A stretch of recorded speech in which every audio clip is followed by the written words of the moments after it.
तस्य देवस्य सेवा। वास्तविक कर्म इस जीवन का क्या है? उन देव की सेवा। और सेवा क्या है? सेवा कैसे करी जाए उनकी? सबसे बड़ी सेवा है उनकी बात को जीवन में मान लेना। पिता का सबसे प्रिय पुत्र कौन होता है?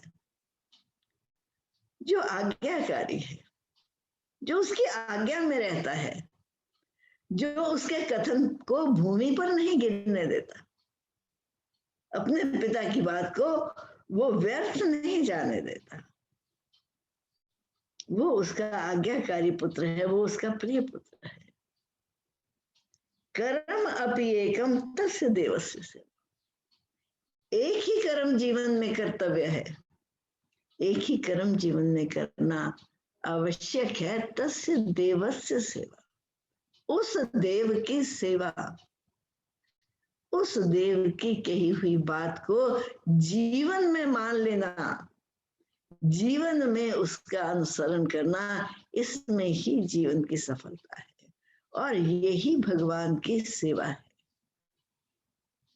अगर हम कहते हैं हम भगवान को बहुत प्रेम करते हैं, हम कहते हैं हम भगवान को पुकारते हैं, तो भगवान भी तो हमें पुकार रहे हैं ना। हम भगवान से याचना करते हैं कि हमारी पुकार सुनिए, आप कब आओगे? तो क्या भगवान हमें नहीं पुकार रहे? वो तो हर पल हमारे हृदय में है, वो तो हर पल हमारे अंग संग है और हर पल अपनी वाणी के द्वारा वो हमें अपनी ओर आने के लिए आग्रह कर रहे हैं। और ना सिर्फ आग्रह कर रहे हैं, वो राह बता रहे हैं। स्टेप बाय स्टेप हमें लीड ऑन कर रहे हैं, मानो उंगली पकड़कर वो हमें आगे ले जा रहे हैं। तो 6ठे अध्याय पे कल हमने 17वें श्लोक पर विश्राम किया था, जब भगवान आहार विहार की बात कर रहे हैं, युक्ताहार विहार से, कि तेरे जीवन में हर कर्म जो है युक्त होना चाहिए, मॉडरेशन, एक्सट्रीमिटी किसी बात में भी ना हो। जो भी करते हो एफिशिएंसी तक करो और मॉडरेशन से करो। यहां तक भगवान ने कल बताया। आज 18वें श्लोक से हम आरंभ कर रहे हैं। तो भगवान कहते हैं, यदा विनियतम चित्तम आत्मनि एव अवतिष्ठते निस्पृहा सर्व कामेभ्यो युक्त इति उच्यते सदा। वो योगी कैसा है, उसका जीवन कैसा है, जिसके सारे लक्षण पहले बता के आए हैं और जिसके सारे सोपान सीढ़ियां बता के आए हैं, किस प्रकार अपने को आसन पर वो स्थिर करता है, मन को स्थिर करता है, आहार विहार को युक्त करता है और जीवन यापन कैसे करता है, ये सब बताकर अब कहते हैं, यदा विनियतम चित्तम, जब उसका चित्त पूरी तरह विनियतम, डिसिप्लिन, चित्त की बात कर रहे हैं। चित्त is not only the mind, एक है मन, एक है बुद्धि, एक है बुद्धि से परे भी संस्कार। मन, बुद्धि और अचेत में पड़े हुए संस्कार, उन सबको चित्त कहते हैं। यानी तीनों स्तरों पर जिसने पूरी तरह अपने आप को डिसिप्लिन कर लिया है, अपने आप को पूर्णतया वो संयम में ले आया है। चित्त को हम तो अपने मन के भावों को भी संयम में नहीं ला सकते, कई बार अपने इंद्रियों की क्रियाओं को भी संयम नहीं ला सकते। यहाँ भगवान चित्त की बात कर रहे हैं। जो चित्त को भी संयम में ले आया ना, even in his unconscious thought, unconscious mind, कोई गलत थॉट एंटर नहीं कर सकता। वो स्वप्न में भी सत्य का ही चिंतन करता है, वो स्वप्नों में भी सत्य की ही बात करता है, सत्य की ही बात सोचता है। उसका चित्त पूरी तरह से काबू में है, डिसिप्लिन में है। और किस तरह काबू में है, क्या फोकल पॉइंट है? चित्तम आत्मनि एव अवतिष्ठते, वो निरंतर अपनी आत्मा में टिका हुआ है, उसका ध्यान निरंतर अपने आंतर में टिका हुआ है, अपने आप में टिका हुआ है। किसी बाह्य विषय की इतनी औकात नहीं कि उसके ध्यान को विचलित कर सके, उसके ध्यान को वो भंग कर सके।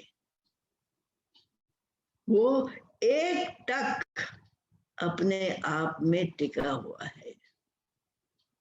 कहते हैं ना, ऐसा जो स्थिर मति, स्थिर चित्त वाला व्यक्ति है, उसको आप लाख कोशिश भी कर लो, उसको नशा भी करा करने की कोशिश कर लो, लेकिन उसके मुंह से केवल सत्यता ही निकलेगी, सत्य ही निकलेगा, राम ही निकलेगा, कृष्ण ही निकलेगा, गीता ही निकलेगी। क्योंकि बाहर तो वो ही निकलेगा ना जो अपने अंदर पड़ा हुआ है। उसकी बात भगवान कर रहे हैं, जिसका जब जो चित्त जो है हमेशा अपने आत्मा में टिका रहता है, हमेशा अपने स्वरूप में टिका रहता है, स्वरूप में टिका रहता है, क्योंकि वो नियतन है, क्योंकि वो डिसिप्लिन है। वो उसको बाहर जाने की आदत ही नहीं है, उसने बाहर जाना ही नहीं, वो बाहर क्यों जाएगा? उसको अपने अंदर इतने रस का भान हो रहा है, इतना रस उसको अपने अंदर मिल रहा है कि उसे किसी रस के लिए बाहर जाने की आवश्यकता नहीं है। ये भगवान ने दूसरे अध्याय में ये बात कही है कि अपना आहार तो छोड़ दो, बीमार भी हो जाते हैं तो खाने को दिल नहीं करता, डिसटेस्ट हो जाता है खाने के लिए, बेस्ट ऑफ डिशेज में सामने पड़ी हूँ, देखने को दिल नहीं करता। लेकिन क्या हमारा खाने से दिल उठ गया? क्या इसका अर्थ ये है कि हम उपराम हो गए? नहीं, ये कब तक है? ये तब तक है जब तक बुखार चढ़ा हुआ, जब तक शरीर अस्वस्थ है। स्वस्थता दूर होते ही, स्वस्थ होते ही भागा चला जाता है मन और इंद्रियां विषयों की तरफ। कहते हैं लेकिन जिसने एक बार उसके रस का पान कर लिया, जिसने एक बार उसकी मिठास को चख लिया, मधुरता को चख लिया, मधुराष्टकम, क्या बात है। किसी दिन मधुराष्टकम जरूर सुनना है, जो भी सुनाएगा शेड्यूल में रख लेना, याद आ गया। जिसने उनकी मधुरता का जीवन में पान कर लिया, उनकी मधुरता को चख लिया, उसका मन फिर किसी दूसरे विषय की तरफ जा ही नहीं सकता, बिकॉज उसने the sweetest thing he has tasted, and there is nothing more sweeter than him and his name and his rasa. इसलिए फिर क्या हो जाता है, मुझे दामोदर अष्टक का एक श्लोक याद आ गया, जहां वो कहते हैं कि ए मेरी जिह्वा, तुझे टेस्ट का बड़ा, you are very fond of taste ना, तुझे रस बड़ा अच्छा लगता है ना, तो मैं सच कहता हूं, मैं तुझे ऐसे रस की बात बताता हूं, ऐसा रस पिलाऊंगा तुझे, जिस रस को, जिससे ऊपर कोई रस नहीं है इस संसार में, जिससे ऊपर और कोई भी स्वादिष्ट वस्तु नहीं है संसार में। वो क्या रस है? कहते कृष्ण दामोदर माधवेति। तो एक बार उसका नाम तो लेके देख, एक बार उसको पुकार के तो देख। और जिसने उसको पुकार लिया, वो अपने हृदय की तारों को तो खींचता ही है, जो सुनता है उसके हृदय की तारों को भी खींच लेता है, और सबके हृदयों के तारों को खींचते हुए वो उसको खींच लेता है जो सारे माधुर्य का स्रोत है, जो सारी मधुरता का स्रोत है। कहते जब चित्त ऐसा उसके रस में डूब जाएगा, ऐसा उसके अमृत में डूब जाएगा, तो उससे निकलने की उसको फुर्सत कहाँ मिलेगी, और उससे निकलने की उसे जरूरत ही नहीं रहेगी। फिर उसका स्वाभाविक परिणाम क्या होगा? निस्पृहा, पूर्णतया आसक्ति रहित हो जाएगा। जिसने उस परम के रस का पान कर लिया, उस परम के रस को चख लिया, और कोई रस उसे कैसे आकर्षित कर सकता है, और कोई स्पृहा और कोई आसक्ति उसे कैसे अपनी ओर खींच सकती है। इसलिए वो स्वतः ही निस्पृहा हो जाएगा, सर्वकामी भी हो। किससे निस्पृहा हो जाएगा? एक वस्तु या दो वस्तु से नहीं, सर्वकामी भी हो। संपूर्ण कामनाओं से वो निस्पृहा हो जाएगा, संपूर्ण कामनाओं से वो उदासीन हो जाएगा, वो निरासक्त हो जाएगा। जब ऐसी अवस्था आती है, युक्त इति उच्यते तदा, तब उसको युक्त कहा जाता है, तब वो भगवान से जुड़ा हुआ है।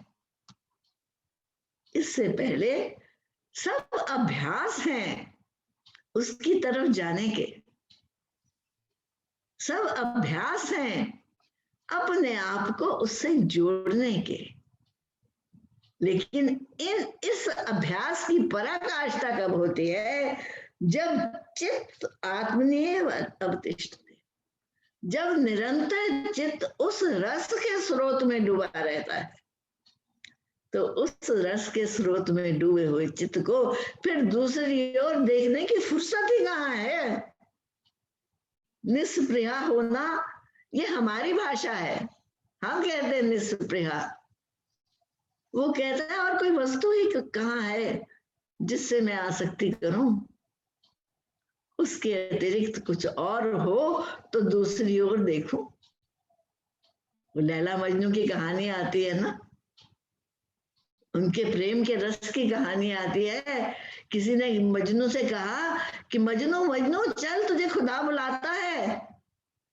वो कहता है कि खुदा से कह दो अगर मुझे मिलना है तो लैला बन के आ जाए। अपने प्रेमास्पद में इतनी आसक्ति कि उस प्रेमास्पद के अतिरिक्त और किसी वस्तु के दर्शन ही नहीं होते। ये है योगी की अवस्था, उसको योगी कहते हैं। उसकी परिभाषा दे रहे हैं भगवान। ये योग, योग की बात करता है, ये ले, योग का ये परिणाम है, योग का ये अर्थ है। अत्यंत वश में किया हुआ चित्त जिस काल में परमात्मा में ही भली भांति स्थित हो जाता है, उस काल में संपूर्ण भोगों से स्पृहा रहित पुरुष योग युक्त है, ऐसा कहा जाता है। संपूर्ण भोगों से स्पृहा रहित, किसी भोग में उसे रस नहीं, किसी भोग में उसे आसक्ति नहीं। फिर उसके चित्त की क्या अवस्था होती है? उसका चित्त कहाँ टिका होता है? कहते हैं यथा दीपो निवातस्थो नेंगते सोमपासमृता योगिनो यत चित्तस्य युंजतो योगम आत्मना। वो योगी जिसका चित्त अपने आत्मा में, अपने परम आत्मा में, अपने स्रोत में पूर्णतया टिका हुआ है, तो उसकी लौ कैसे लगी होती है? यथा दीपो निवातस्थो नेंगते, जैसे एक वैक्यूम में हम ज्योति जलाते हैं ना, उस ज्योति के ऊपर हम कवर दे देते हैं, चिमनी लगा देते हैं। चिमनी क्यों लगाते हैं? कि हवा इस ज्योति को चलायमान ना करे। हवा आ जाएगी तो ज्योति अपनी स्थिरता से हिलती रहेगी, फिर ज्यादा तेज हवा आ जाएगी, बुझ जाएगी।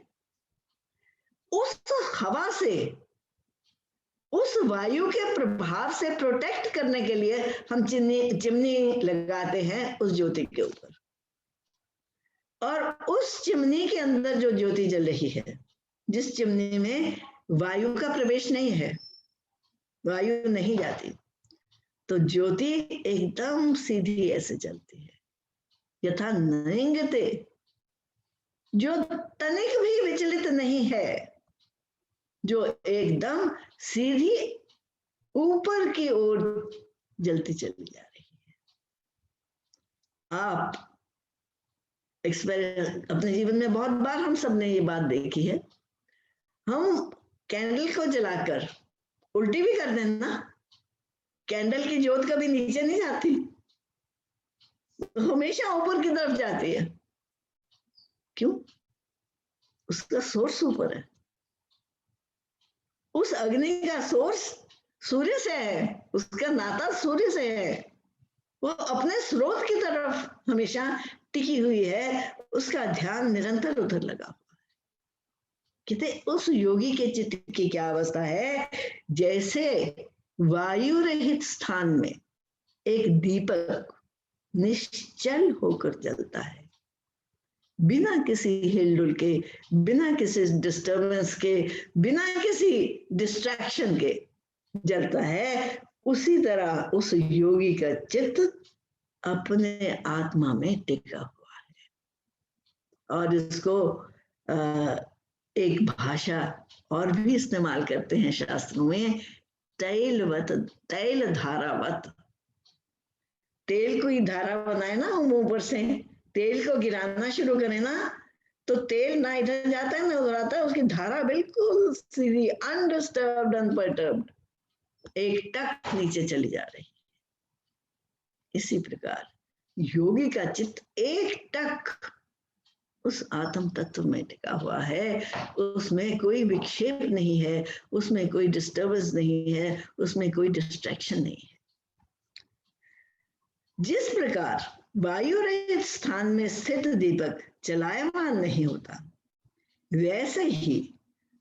वैसी ही उपमा परमात्मा के ध्यान में लगे हुए योगी के जीते हुए चित्त की कही गई है। वैसी ही उपमा ध्यान में लगे हुए योगी के जीते हुए चित्त की कही गई, जिसने अपने चित्त को पूर्णतया जीत लिया है, विजित आत्मा है, जो जिसका चित्त उसको गाइड नहीं करता, वो अपने चित्त को नियंत्रित करके बैठा हुआ है, ऐसा है वो योगी। और यत्र उपरमते चित्तम निरुद्धम योग सेवया, यत्र चैव आत्मनाम आत्मनो पश्यन् आत्मनि तुष्यति। यत्र उपरमते चित्तम, जहां पर जिस स्टेज पर पहुंचकर, जिस अवस्था पर पहुंचकर उपरमते चित्तम, चित्त उपराम हो जाता है, चित्त विषयों से डिसइंटरेस्टेड हो जाता है, विषयों से ऊपर उठ जाता है और निरुद्ध हो जाता है। निरुद्ध कैसे होता है? योग सेवया, योग का जीवन में सेवन करने के परिणाम स्वरूप वो चित्त निरुद्ध हो जाता है, यानी उसमें कोई विपरीत भाव नहीं होता, क्योंकि जीवन भर उस योगी ने योग की सेवा करी है, योग को अपने जीवन में अपनाया है। उसका परिणाम ये है कि उसका चित्त उपराम हो जाता है, उसका चित्त विषयों में फिर भ्रमित नहीं होता। और वहां पहुंचकर क्या परिणाम है? यत्र चैव आत्मनम आत्मानम पश्यन्, वहां पहुंचकर वो अपने आप में ही सबको देखता है। जिसको भी देखता है उसे अपना आप ही जानकर देखता है। अपना आप कैसे जानकर देखता है? शरीर तो एक नहीं है। शरीर तो मेरा भिन्न है और आपका भिन्न है। रंग भी भिन्न है, रूप भी भिन्न है, स्वभाव भी भिन्न है, सब कुछ भिन्न है। फिर वो कैसे एक रूप करके देखता है? यत्र चैव आत्मानं आत्मनं पश्यन्। वो जिसको देखता है अपना आप करके देखता है। कौन अपना आप? वो जो मेरे हृदय में बसे हुए हैं, वो ही उसके आंतर में बसे हुए हैं। जो इस जीवन को नियंत्रित कर रहे हैं वो ही तो उस जीवन को नियंत्रित कर रहे हैं। जो इस जीवन में प्रेरणा भर रहे हैं वो ही तो उस जीवन में प्रेरणा भर रहे हैं। यानी उसकी दृष्टि फिर बाहर के वस्त्रों में नहीं भरमाती, बाहर के रूप रंग में नहीं भरमाती, बाहर के आवरणों में नहीं भरमाती। वो उन आवरणों के भीतर रहने वाली चेतन सत्ता से कनेक्टेड है। उसका कनेक्शन चेतन सत्ता से है। उसका कनेक्शन उस ईश्वर से है। ईश्वरा सर्वभूतानां हृदय देशे अर्जुन तिष्ठति। भगवान ने कहा अर्जुन से आगे जाके कि वो ईश्वर सब प्राणियों के हृदय में, सब भूतों के हृदय में, सर्वभूतानां यानी कहा सब इंसानों के हृदय में नहीं, सब भूतों के हृदय में वो तिष्ठित है। वो बैठा हुआ है। बैठा हुआ क्या कर रहा है? भ्राम्यन्ति सर्वभूतानि यंत्र आरूढ़ानि माया। सारे प्राणियों को इस प्रकार घुमा रहा है जैसे किसी यंत्र को कोई ऑपरेटर अपनी उंगली पर घुमा रहा हो, जैसे किसी कठपुतली को कोई नाच नचा रहा हो अपनी उंगलियों के धागे से। तो उसकी दृष्टि उस नर्तक पर नहीं टिकी हुई, या उस राजा पर नहीं टिकी हुई, या उस योद्धा पर नहीं टिकी हुई जो अपने अपने कार्यक्रम कर रहे हैं। उसकी दृष्टि उस कठपुतली नचाने वाले की उंगलियों पर टिकी हुई है।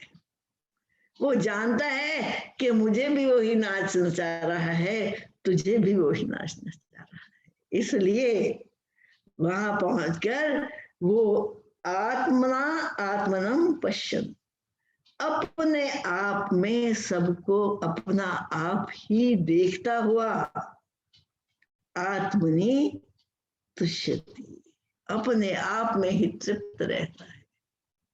उसे अपनी तृप्ति के लिए किसी दूसरे वस्तु की, दूसरी व्यक्ति की जरूरत है ही नहीं, क्योंकि वहां पर ना कोई दूसरी वस्तु है ना कोई दूसरा व्यक्ति है। अपने आप में वो आप रमण करता है, अपने आप में वो स्वयं प्रसन्न रहता है। तुष्यति तुष्यति तुष्यति, पूर्णतया संतुष्ट रहता है, पूर्णतया कंटेंट रहता है। Contentment is the essence of his life, and contentment इसलिए है कि उसका नाता से है जो तत्व सब भूत प्राणियों में विचर रहा है, जो तत्व सब भूत प्राणियों में बस रहा है। योग के अभ्यास से निरुद्ध चित्त जिस अवस्था में उपराम हो जाता है और जिस अवस्था में परमात्मा के ध्यान से शुद्ध हुई सूक्ष्म बुद्धि द्वारा परमात्मा को साक्षात करता हुआ सच्चिदानंद घन परमात्मा में ही संतुष्ट रहता है। तो साक्षात तो हो ही गया ना, क्योंकि उसके अतिरिक्त तो उससे दूसरा कुछ दिखता ही नहीं। कोई दूसरा हो तो उसे राग करे, कोई दूसरा हो तो उससे द्वेष करे।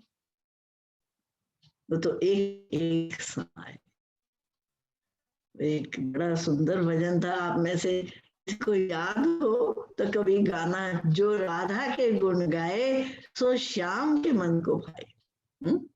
अब उसकी एक पंक्ति है कि एक में एक समाये, वहां दूसरा है ही नहीं, इसलिए वो निरंतर निमग्न रहते हैं उस रस में, उस रस में डूबे रहते हैं। और वहां पहुंचकर क्या अवस्था है? सुखम आत्यंतिकम यत बुद्धि अग्राह्यम अतीन्द्रियम वेति तत्र न चेवायम स्थिता चलती तत्व। सुखम आत्यंतिकम यत बुद्धि ग्राह्यम अतीन्द्रियम, वो ऐसे सुख का अनुभव करते हैं जो जिसे बुद्धि ग्रहण नहीं कर सकती, बुद्धि समझ नहीं सकती, क्योंकि ये समझ की बात नहीं है। जब मैं था तब हरि नहीं, अब हरि है मैं नहीं। अब जब हरि का अनुभव हुआ तो अनुभव करने वाला ही नहीं रहा, वही मिट गया। कौन कहे कि क्या रस पाया, क्योंकि वहां तो एक एक हो जाना। इसलिए यत बुद्धि अग्राह्यम, उस सुख को, उस आत्यंतिक सुख को, उस अल्टीमेट यूनिसन को बुद्धि नहीं समझ सकती। और अतीन्द्रियम, इंद्रियां उसको ग्रहण नहीं कर सकती, क्योंकि उसका रसास्वादन करने वाला उस रस में डूब ही गया। मुझे एक बात याद आई, रामकृष्ण परमहंस थे ना, ठाकुर रामकृष्ण परमहंस, वो एक एग्जाम्पल दिया करते थे। कहते एक नमक की गुड़िया समुद्र की गहराई नापने के लिए जाती है, तो वो समुद्र की गहराई क्या नापेगी? क्योंकि जिस पल उसका स्पर्श होगा उस समुद्र के जल से, तो उसका अपना अस्तित्व तो पिघलना शुरू हो जाएगा और अंततः केवल समुद्र ही रह जाएगा, उस गुड़िया का नाम निशान तो नहीं रहेगा ना। यही कहानी है उस आत्यंतिक सुख की। उसको ना तो बुद्धि ग्रहण कर सकती है, ना उसको इंद्रियां ग्रहण कर सकती हैं। वेति यत्र न चेवायम स्थिता चलती तत्वता, कहते और उसे जानकर फिर उसमें स्थित हुआ जाता है, उसमें एक रूप हुआ जाता है। वहां फिर द्वैत का पूर्णतया अभाव होता है, एक में एक समय। जब तू था, जब मैं था हरि नहीं थे, अब हरि है नहीं। क्यों? क्योंकि प्रेम गति गली अति सांकरी ता में दो न समाये। ये प्रेम की गली इतनी इतनी भीड़ी गली है, इतनी तंग गली है, इसमें दो नहीं रह सकते भाई। जब तक मैं है तब तक हरि नहीं, और जब हरि आ गए तो मैं का कोई अस्तित्व नहीं। ये उस योग की पराकाष्ठा है, ये सुखम आत्यंतिकम की पराकाष्ठा है। आत्यंतिकम, द अल्टीमेट, जिससे ऊपर कोई सुख नहीं, जिस सुख को प्राप्त करने के बाद किसी अन्य सुख को प्राप्त करने की चाहना ही नहीं रहती, वासना ही नहीं रहती, उस सुख की बात कर रहे हैं। इंद्रियों से अतीत केवल शुद्ध हुई सूक्ष्म बुद्धि द्वारा ग्रहण करने योग्य जो अनंत आनंद है, उसको जिस अवस्था में अनुभव करता है और जिस अवस्था में स्थित ये योगी परमात्मा के स्वरूप से विचलित होता ही नहीं है, ये उस अवस्था की बात कर रहे हैं। कि फिर क्या होता है? कहते वो जो अवस्था है ना, यम लब्ध्वा च परम लाभम मन्यते नाधिकम तथा यस्मिन् स्थितो न दुखेन गुरुणा अभी विचालित यम लब्ध्वा च परम लाभम। उस अपर लाभ यानी उस अल्टीमेट लाभ को प्राप्त करके उससे अधिक किसी लाभ की इच्छा तो क्या, कि कोई लाभ है ही नहीं जिसको कोई चाहे। नाधिकम तथा, कहते उसके बराबर ही कोई दूसरा लाभ नहीं है, तो उससे अधिक किसी लाभ की तो बात ही क्या करनी। यस्मिन् स्थितो, जिस सुख में, आत्यंतिक सुख की बात करके आए ना पिछले श्लोक में, जिस आत्यंतिक सुख में स्थित होकर बड़े से बड़ा दुख है, गुरुणा भी, बड़े से बड़ा दुख भी आ जाए, बड़े से बड़ी विपरीतता भी आ जाए जीवन की, तो ना विचालित, उसको विचलित नहीं कर सकती, उसको छू नहीं सकती, उसको दुखी नहीं कर सकती, क्योंकि वो तो आत्यंतिक सुख में बैठा हुआ है, वो तो अल्टीमेट सुख में बैठा हुआ है। जिस लाभ को प्राप्त होकर उससे अधिक दूसरा कुछ भी लाभ नहीं है ऐसा मानता है, और परमात्मा की प्राप्ति रूप जिस अवस्था में स्थित योगी बड़े भारी दुख से भी चलायमान नहीं होता, वो है आत्यंतिक सुख। और आगे क्या है उसका लक्षण, तम विद्यात दुख संयोग वियोगम योग संगीतम।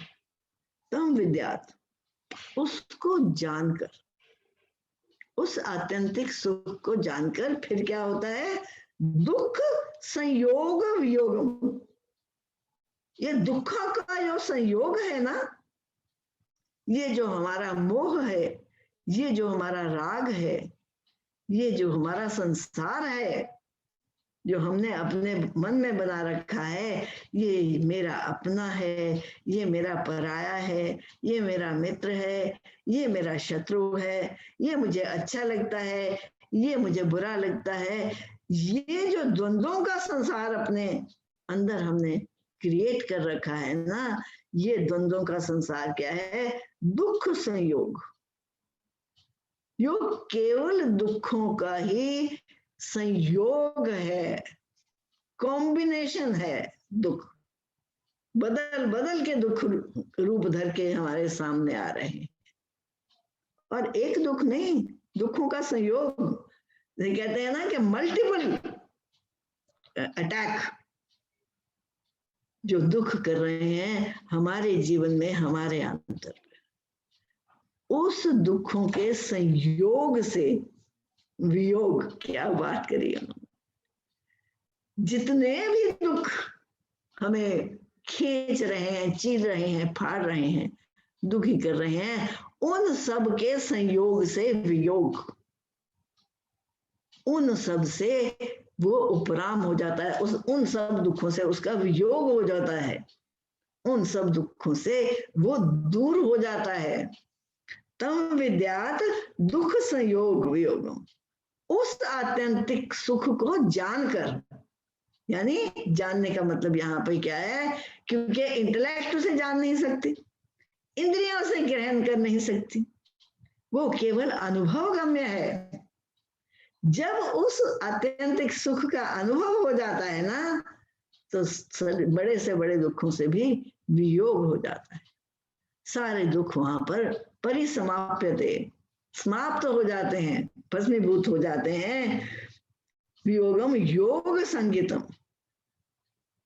कैसे हो जाते हैं ये दुखों के संयोग का वियोग, कैसे होता है, योग संगीतम, जब उस योग का अनुभव होता है, जब उस मिलन का अनुभव होता है, जब उस प्रेमास्पद में अपने अस्तित्व का लय होता है, सनिश्चयन योक्तव्य, ओहो सनिश्चयन योक्तव्य, अरे भाई निश्चय से वही एक है जो योक्तव्यम, जिससे योग करना अनिवार्य है, जिससे योग करना चाहिए हमें, जिससे अपने आप को जोड़ना चाहिए हमें।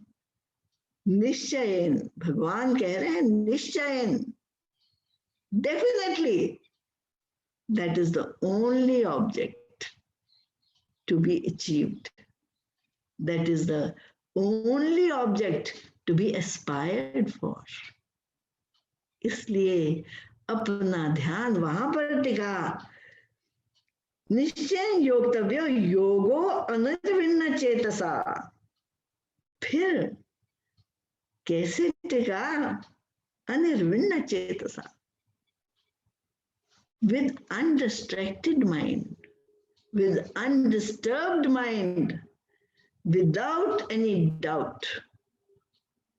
भगवान ने कहा ना, संशय आत्मा विनश्यति, संशय न कर। भगवान स्वयं अपने मुख से कह रहे हैं उस योगी की बात, मानो प्रेरित कर रहे हैं हमें इस रास्ते पर चलने के लिए, और कह रहे हैं कि निश्चय से ही तू अनिर्विण्ण चित्त से उस योग को प्राप्त करेगा। किस चित्त से? जिस चित्त में अन्य कोई डिस्ट्रैक्शन नहीं है, अन्य कोई भाव नहीं है, अन्य कोई चाहना नहीं है, अन्य कोई विचार नहीं है, दुख स्वरूप संसार के संयोग से रहित है, दुख रूप संसार के संयोग से रहित है, तथा जिसका नाम योग है उसको जानना चाहिए। योग ना उकताए हुए अर्थात धैर्य और उत्साह युक्त चित्त से निश्चय पूर्वक करना कर्तव्य है। अनिर्विण्ण चेतसा।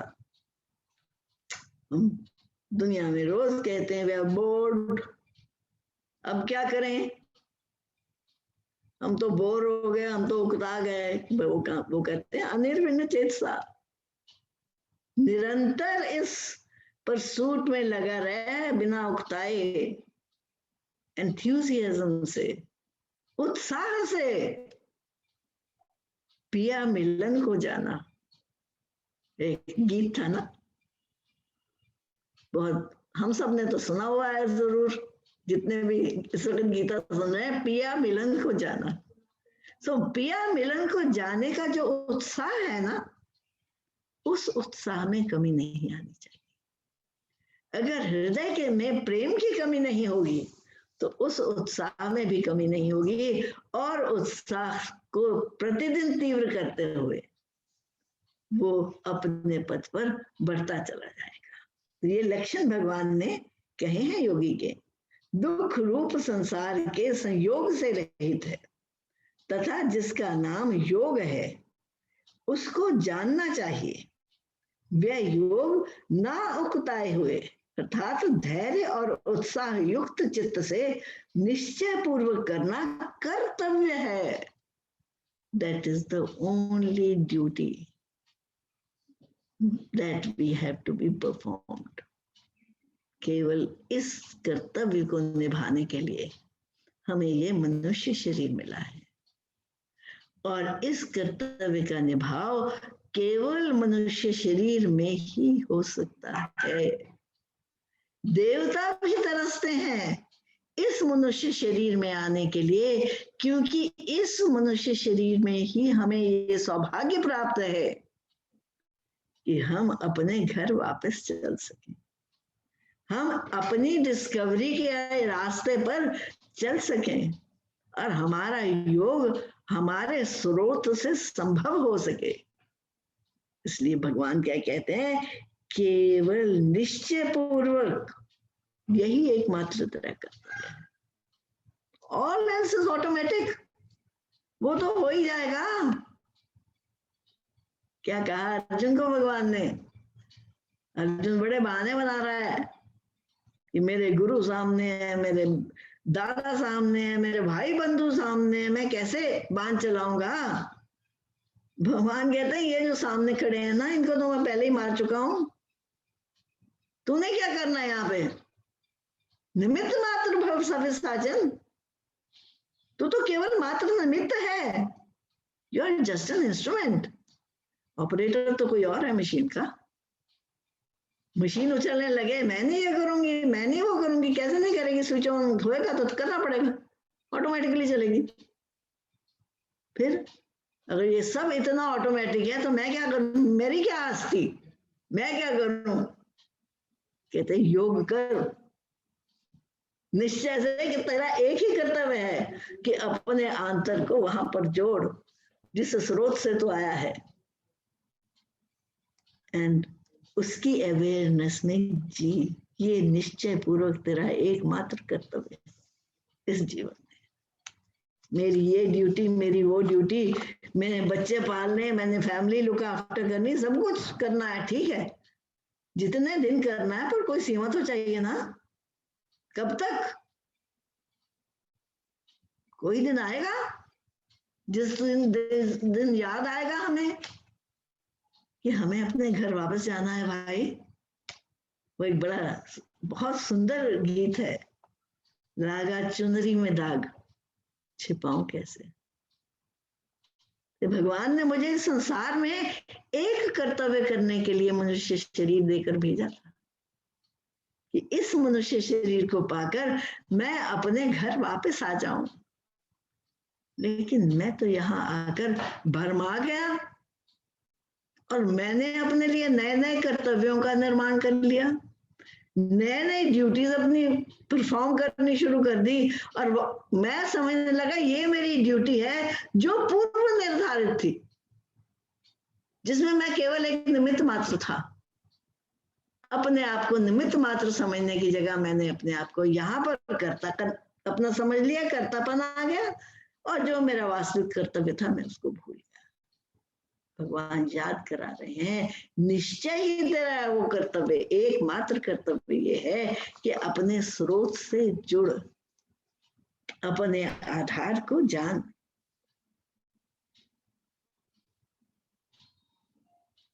अगला श्लोक कह रहे हैं, संकल्प प्रभवान कामान त्यक्त्वा सर्वान शेषता। ये डायरेक्टिव है भगवान का, ये आदेश है भगवान का कि जीवन में हम क्या करें। अनेकों बार हम कहते हैं जी हम क्या करें, हमें समझ नहीं आता क्या करें। भगवान समझा रहे हैं क्या कर भाई, एक एक कदम उंगली पकड़ पकड़ कर वो रहे हैं। संकल्प प्रभवान कामान त्यक्त्वा, सारी कामनाएं संकल्प प्रभवान कहां से शुरू होती हैं, उनका जन्म कहां से होता है, संकल्प से। संकल्प क्या है, थॉट। अपने विचार से उत्पन्न हुई अपनी सारी कामनाओं को त्याग, और फिर उसको वो रीइंफोर्स करते हैं। कैसे त्याग, सर्वान अशेषता, यानी सबको त्याग, अशेषता, विदाउट एक्सेप्शन। कहते हैं नहीं जी ये तो मेरा बहुत काम है, ये मैं नहीं करूंगा तो कौन करेगा। भगवान कहते हैं अशेषता, without exception, leave everything to me. अपनी कामना से, अपने थॉट्स से उत्पन्न हुई सारी कामनाओं का त्याग कर दे, सारी कामनाओं को छोड़ दे, और मन सैव इंद्रिय ग्रामम विनिम्य, विनिम्य, मन, अपने मन से, अपनी इंद्रियों को अपने मन से निश्चय पूर्वक संयम में ला, विनियम, संयम में ला। क्योंकि मन ही वो लगाम है जिससे ये इंद्रियों के घोड़े बंधे हुए हैं, मनुष्य रूपी शरीर के रथ के। कहते इन इंद्रियों को मन के द्वारा संयम में ला, मन के द्वारा खींच। Don't allow them to become your masters. हुआ क्या कि भगवान ने हमें ये रथ दिया, और इस रथ में हमें एक बुद्धि दी, और फिर एक मन दिया, और फिर इंद्रियां दी इस शरीर रूपी रथ में। अब ये इंद्रियां जो हैं ये घोड़े हैं जो इस रथ में जुटे हुए हैं, और इन घोड़ों की लगाम है मन के हाथों में। Man is supposed to control the horses and direct them in the right direction. हुआ क्या? मन को इन इंद्रियों के घोड़ों को संयम में लाना था। अब घोड़न को बड़ी अच्छी अच्छी हरी हरी घास दिखने लगी तो उनका दिल किया ये रफ स्टोन की रोड पे कौन चले, चलो घास चरते हैं, थोड़ा देखते हैं। ठीक है, उन्होंने मन से कहा, मन ने बजाय कि उनकी लगाम खींच के उनको हार्नेस में लाता, मन भी उनके पीछे बढ़ गया। अच्छा चलो, उसने लगाम ढीली करी। ठीक है, बुद्धि का काम था इस मन को नियंत्रण में रखना, इस मन को समझाना कि किस दिशा में जाना है, किस दिशा में नहीं जाना। अब बुद्धि थी माँ और मन था उसका ज्येष्ठ पुत्र, प्रथम पुत्र उस बुद्धि का। अब माँ अपना कर्तव्य भूलकर उस पुत्र के मोह में फंस गई। उस पुत्र को सही दिशा दिखाने के बजाय वो पुत्र की जिदें पूरी करने लग गई। माँ मैं तो लड्डू खाऊंगा। माँ को कहना चाहिए था लड्डू खाएगा पेट दर्द हो जाएगा, अभी तेरा स्वास्थ्य ठीक नहीं है, पचा नहीं सकता। उसने कहा अच्छा बेटा तू लड्डू खाएगा, चल मैं तेरे को लड्डू खिला देती। यानी मन जिसका काम था, बुद्धि जिसका काम था मन को गाइड करना, वो मन के पीछे चल गई। और मन जिसका काम था इंद्रियों को गाइड करना, वो इंद्रियों के पीछे चला गया। तो काम तो टॉपसी टॉपी हो गई ना सारी बैगन, कहानी सारी उलट गई ना। भगवान कहते हैं कि संकल्प से अपने भाव से उत्पन्न हुई सर्व कामनाओं को त्याग कर पूर्णतः अशेषता, without exception, there is no exception. जो हम बहाने बनाते नहीं जी बस इतना तो, बस सिर्फ इतना सा, नो एक्सेप्शन। फिर मन सैव इंद्रिय ग्रामो विनियम, और मन से अपनी इंद्रियों को पूरी तरह संयम में ला, समंतता, from all directions, in all directions, without exception. This practice has to be performed. It is imperative. कहते हैं ना cardinal values. This is a cardinal rule. If you want to reach the atyantik sukh, the sukh from where there is no vapsi, from where there is no return. भगवान उसकी बात कर रहे हैं तो फिर उसके लिए कंडीशंस भी तो होंगी ना, उसके लिए क्वालिफिकेशंस भी तो होंगी ना, उनकी बात कर रहे हैं। संकल्प से उत्पन्न होने वाली संपूर्ण कामनाओं को निशेष रूप से त्याग कर और मन के द्वारा इंद्रियों के समुदाय को सभी ओर से भली भांति रोक कर, इतना अभ्यास कर, फिर आगे क्या होगा? शनै शनै प्रमेत बुद्ध्या धृति गृहीत्या आत्मसंस्थम मना कृत्वा न किंचित अभी चिंतयेत। शनै शनै उपप्रमेत, धीरे धीरे, step by step. All this can not be achieved in a day. कहते हैं हम साधना तो करते हैं जी, होता तो कुछ नहीं। अच्छा, आप मेडिसिन पढ़े थे क्या? एक दिन में पढ़ गया था सारी मेडिसिन?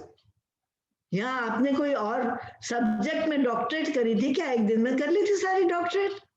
शनै शनै, धीरे धीरे धीरे धीरे मेहनत करते करते करते, पहले कच्ची जमात में, फिर पक्की जमात में, फिर केजी में, फिर फर्स्ट क्लास, फिर सेकंड, फिर थर्ड, फिर 10वीं तक पहुंचे। फिर उसके बाद हमने प्री मेडिकल करी, उसके बाद हमने प्री इंजीनियरिंग करी। ठीक है, उसके बाद कितना सिर खपाया एंट्रेंस में जाने के लिए।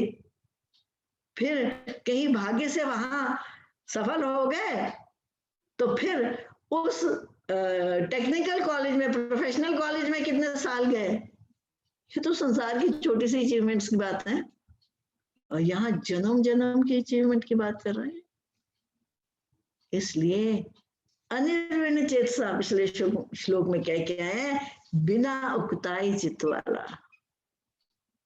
हम उकताते नहीं है क्योंकि हमें रिजल्ट दिखता है कि हम डॉक्टर बन जाएंगे, हमें रिजल्ट दिखता है हम इंजीनियर बन जाएंगे, हमें रिजल्ट दिखता है, हमें डॉक्टरेट की डिग्री मिल जाएगी, उसी से मोटिवेट होके हम चलते हैं ना आगे, शनई शनई। अगर हमें ये रिजल्ट दिखेगा, सुखम आत्यंतिकम, हम उस आत्यंतिक सुख को प्राप्त कर लेंगे, तो क्या हमें उत्साह नहीं होगा उस तरफ जाने का? लेकिन उस तरफ जाने का निश्चय कर लिया, इसका अर्थ ये नहीं कि हम वहां पर पहुंच गए, उसकी हमने बातें सुन ली तो इसका अर्थ ये नहीं है कि वो हमारी स्थिति हो गई। भगवान कहते हैं शनई शनई उपरमेत, धीरे धीरे, स्टेप बाय स्टेप, उपरमेत बुद्धिया धृति गृहीत्या, अपनी बुद्धि को ऊपर उठा, अपनी बुद्धि को इवॉल्व कर, उसकी अंडरस्टैंडिंग को इवॉल्व कर। कैसे इवॉल्व करेगा? एक कच्ची का बच्चा है, वो भी गाय को देखता है, ठीक है, उसको गाय की तस्वीर दिखाते हैं, कहता है ये गाय है, ठीक है, और एक डॉक्टरेट है जो रिसर्च कर रहा है काऊ पे। अब क्या दोनों में कोई भेद है कि नहीं है? वो कैसे पहुंचा उस रिसर्च तक? शनई शनई उपरमेत, धीरे धीरे। जो एक पिक्चर देखने से शुरू हुआ था काम, जो संबंध एक वर्ड पिक्चर देखने से शुरू हुआ था, शब्दों के एक श्रवण से आरंभ हुआ था, धीरे धीरे शनई शनई उपरमेत बुद्धिया धृति गृहीत, बुद्धि और धृति के द्वारा, धृति के द्वारा। धृति क्या है? धृति आज की भाषा में the nearest that we can reach धृति इज पेशेंस। धीरे धीरे धृति के द्वारा और उस प्रकार इवॉल्व होती हुई बुद्धि के द्वारा आत्म संस्थम मना कृत्वा, अपने मन को अपनी आत्मा में स्थित करके, अपने मन को, अपने भावों को अपने स्रोत में स्थित करके, न किंचित अपि चिंतयेत, वो किसी बात की चिंता नहीं करता, वो किसी बात के बारे में कुछ उसको सोचने की आवश्यकता नहीं, ऐसा उसका शांत मन हो जाता है। क्रम क्रम से अभ्यास करता हुआ उपरति को प्राप्त हो तथा धैर्य युक्त बुद्धि के द्वारा मन को परमात्मा में स्थित करके परमात्मा के सिवा और कुछ भी चिंतन ना करे। ये भगवान डायरेक्टिव दे रहे हैं, भगवान आदेश दे रहे हैं कि क्या कर्तव्य है हमारा, क्या करना चाहिए हमें इस मनुष्य जीवन को प्राप्त करके। आज की मुलाकात बस इतनी। Beautiful Vishnu, thank you. बहुत